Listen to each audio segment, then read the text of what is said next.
Permasalahan di bawah masih banyak.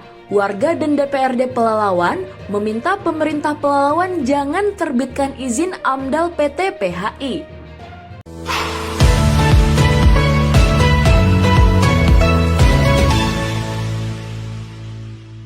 Agar tidak ada permasalahan di belakang, perusahaan kelapa sawit PT Permata Hijau Indonesia yang berada di wilayah Desa Kemang, Kecamatan Pangkalan Kuras, tengah mengurus izin AMDAL ke pemerintah daerah Pelalawan. Dan nantinya, dari izin AMDAL itulah, pihak perusahaan dapat melanjutkan izin lainnya, seperti izin penambahan kapasitas pengolahan buah kelapa sawit, serta izin usaha dan lainnya. Di saat pemaparan dokumen AMDAL PT PHI yang dihadiri Kepala Dinas Lingkungan Hidup Kabupaten Pelalawan, sekaligus pimpinan rapat, Eko Novitra STMSI, Ketua Tim Teknis AMDAL Febrian Abdullah, Ketua DPRD Pelalawan Baharudin SH, dan Ketua Komisi 3 Charles Essos, Dinas Perkebunan, Dinas Perhubungan, Dinas Pertanian. Melalui Zoom meeting juga hadir 4 orang tenaga ahli. Pertama, tenaga ahli lingkungan hidup, Dr. Anto Arianti SSI MSI, ahli biogeofisik atau kimia, Dr. Sofia Anita MSc,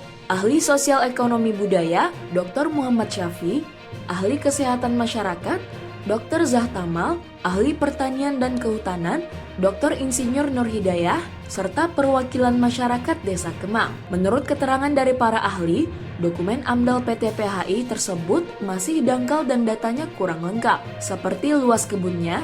Di lembaran yang lain dijelaskan luas kebun 10.000 hektar, sedangkan di data lainnya hanya 7.000-an hektar. Dokumen AMDAL itu juga tidak menjelaskan rinci terkait limbah pabrik yang akan dibuang langsung ke sungai. Para ahli juga menyoroti polusi udara dari cerobong asap pabrik yang keluar. Apalagi keberadaan pabrik perusahaan itu jaraknya sangat dekat dari pemukiman warga. Ditambah lagi, limbah tangkos yang dihasilkan dapat merusak air dalam tanah dan catatan-catatan lainnya. Sedangkan menurut keterangan dari tokoh masyarakat sekaligus Ketua Komisi 3 DPRD Pelalawan, Charles Essos, penyusunan dokumen AMDAL PT PHI asal-asalan. Di dokumen itu dijelaskan PT PHI telah membangun 9 buah masjid. Namun sepengetahuan mantan Kepala Desa Kemang itu, pihak perusahaan baru membangun 2 buah musola.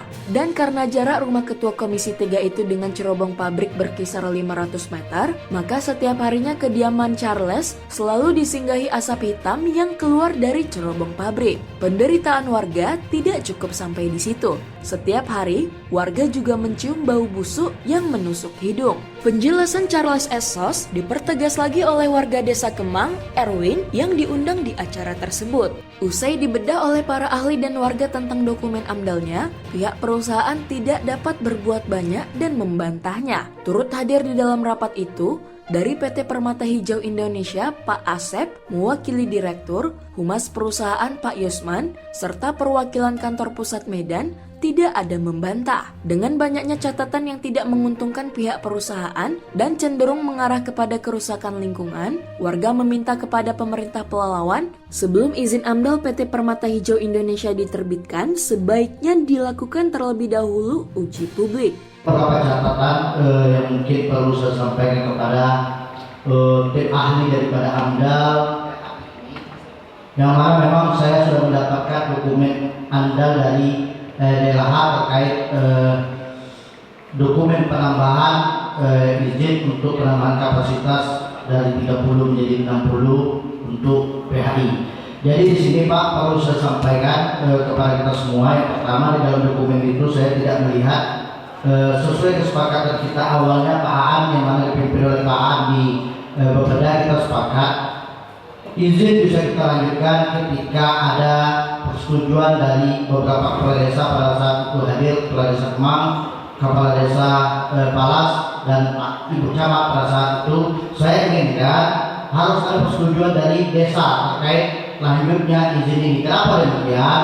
Karena kita ingin ada uji publik terhadap semua persoalan yang ada di lapangan. Yang mana memang saya lihat di sini belum ada dokumennya, apakah itu sudah dilakukan atau belum, mohon itu di-clearkan. Karena memang kita ingin dengan adanya uji publik kita tahu pokok-pokok persoalan di lapangan. Setelah mendengar masukan dari seluruh pihak, rapat yang berlangsung 9 jam dimulai dari jam 9 ditutup pukul 17 waktu Indonesia Barat. Menurut keterangan Ketua Tim Teknis AMDAL, rapat pembahasan dokumen AMDAL PT PHI sudah 2 kali dilaksanakan. Hari ini yang terakhir, selanjutnya tinggal penerbitan izin. Namun semuanya itu tergantung penilaian dari pimpinan daerah atau Bupati Pelalawan. Ini adalah sidang terakhir. Kita telah melaksanakan 3 kali sidang. Yang pertama namanya konsultasi publik, ya. Yang kedua kemarin ada sidang rangka acuan AMDAL, dan ini adalah sidang terakhir. Dan hasil dari sidang-sidang tadi kita buatkan rangkumannya dan kita susun berita acaranya. Itu yang jadikan nanti bahan pertimbangan bagi pimpinan untuk menyetujui atau menolak terkait persetujuan lingkungan. Itu akan kita tunggu. Tadi sudah kita sepakati, kita minta 14 hari kerja, ya, bukan hari kerja, tapi 14 hari kerja hingga tanggal 13 September untuk mereka melengkapi seluruh saran masukan tadi, yang mana banyak masukan, banyak catatan dari teman-teman peserta sidang, dan itu sudah kita tuangkan dalam berita acara, dan itu memang harus dilengkapi sebelum nantinya kita keluarkan rekomendasi untuk diterbitkan persetujuan lingkungan.